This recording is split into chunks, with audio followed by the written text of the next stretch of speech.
جو 2000 کلومیٹر یعنی 1200 میل کا فاصلہ طے کر سکتے ہیں اور اسرائیل سمیت مشرق وسطی کا بیشتر حصے تک ان کی رسائی ہے۔ امریکہ اور اس کے مغربی اتحادی ایران کے جوہری پروگرام کے ساتھ میزائل پروگرام کو بھی ایک خطرے کے طور پر دیکھتے ہیں۔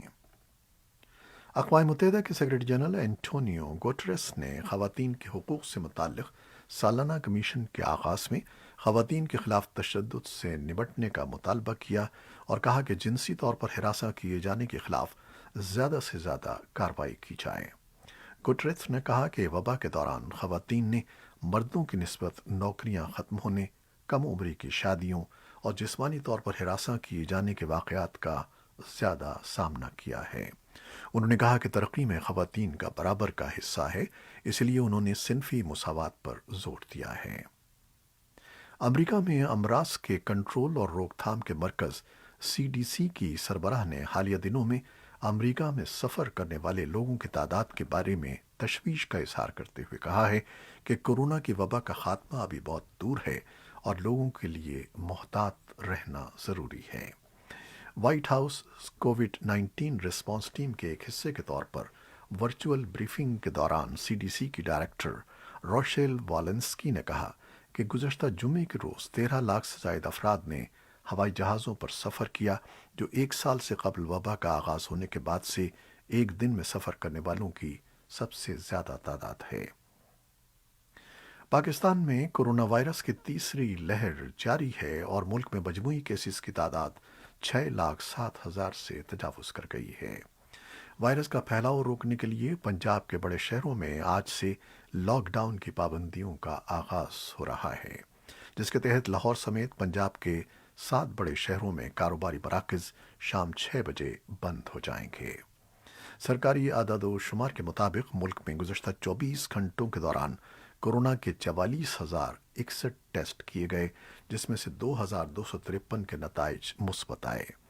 اس طرح ملک میں مجموعی کورونا کیسز کی تعداد 6,07,453 تک پہنچ گئی ہے۔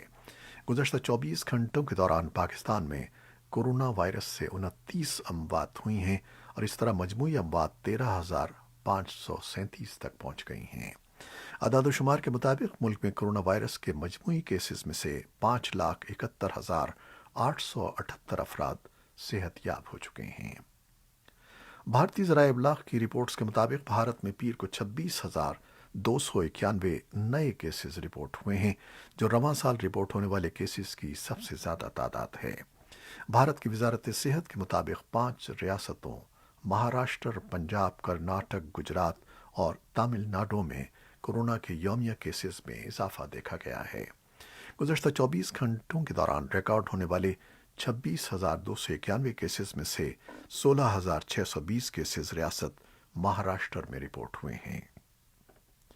یورپ کے کئی ملکوں نے حفاظتی خدشات کے باعث برطانوی دواساز کمپنی ایسٹرازینیکا اور آکسفورڈ یونیورسٹی کے مشترکہ طور پر تیار کردہ ویکسین کا استعمال روک دیا ہے۔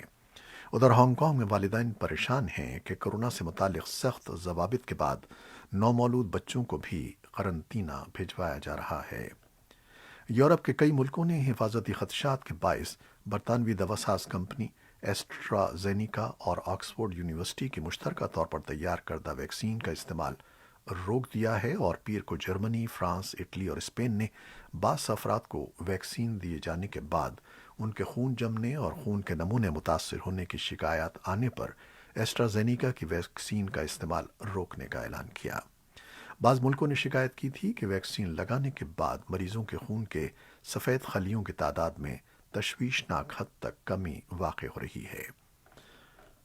تاہم دواساز کمپنی اور عالمی ریگولیٹرز کا کہنا ہے کہ ایسے کوئی شواہد نہیں ملے ہیں جس کی بنا پر یہ کہا جا سکے کہ ویکسین سے لوگ متاثر ہو رہے ہیں۔ ایسٹرازینیکا کا کہنا ہے کہ اسے ویکسین پر کوئی تحفظات نہیں ہیں اور لوگوں کی حفاظت سے متعلق ڈیٹا پر نظر ثانی کے باوجود مریضوں کے خون کے نمونے متاثر ہونے کے کوئی شواہد نہیں ملے ہیں۔ عالمی ادارے صحت نے اقوام سے اپیل کی ہے کہ وہ ویکسینیشن مہم کو نہ روکیں، جبکہ ادارے نے اپنے مشاورتی پینل سے کہا ہے کہ وہ فوری طور پر ویکسین کے نقصان دہ ہونے کی شکایات کا جائزہ لے اور اپنی تجاویز پیش کریں۔ عالمی ادارے صحت کی مشاورتی کمیٹی کا اجلاس منگل کو متوقع ہے، جس میں ویکسین کی افادیت پر بات چیت کی جائے گی۔ WHO کے چوٹی کے سائنسدانوں نے اس بات پر زور دیا ہے کہ کورونا وائرس سے اموات کا کوئی ایک کیس بھی سامنے نہیں آیا ہے۔ ادھر یورپ کے بعض ملکوں کے تحفظات کے باوجود کئی ملکوں میں ایسٹرازینیکا کی کورونا ویکسین لگائی جا رہی ہے۔ تھائی لینڈ کے وزیر اعظم نے منگل کو ایسٹرازینیکا کی ویکسین کی پہلی خوراک لی اور بعد ازاں میڈیا نمائندوں سے بات کرتے ہوئے کہا کہ ٹیکہ لگائے جانے کے بعد وہ بہتر محسوس کر رہے ہیں۔